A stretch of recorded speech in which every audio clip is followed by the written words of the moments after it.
All right, how many of you are looking on my computer monitor to see what I have on my computer monitor when I do these videos?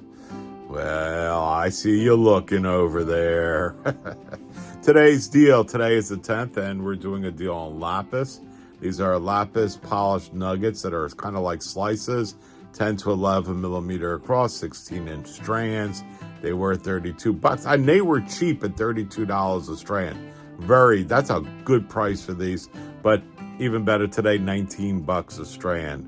That's it, $19 a strand.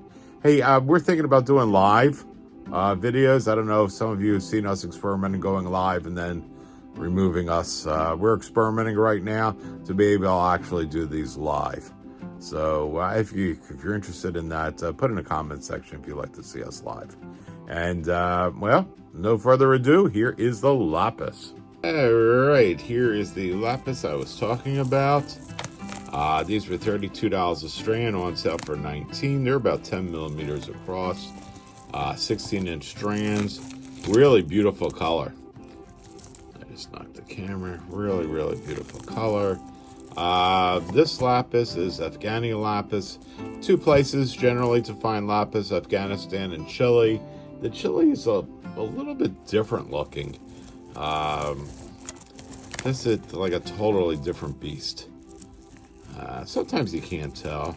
Sometimes you can tell. But I think the bigger mines are in Afghanistan. I don't know. It's been a while. All I know is add some Lapis. You know what goes good with Lapis? Pearls goes good with Lapis. Lapis and pearls, Lapis and gold. Get some gold-filled beads. Some small gold-filled beads. And then you can make earrings. Nice stacking earrings. You could do a lot. You're not paying a lot. You're paying 19 bucks a strand. Plus 32. So you get all the colors in there. It's just pretty. If it was one solid blue, it wouldn't have character. This has got some character. This has got some character. So about 10 millimeter. 16 inches. $32 was the price. $19 is the price now. Subscribe. And you guys have a great day.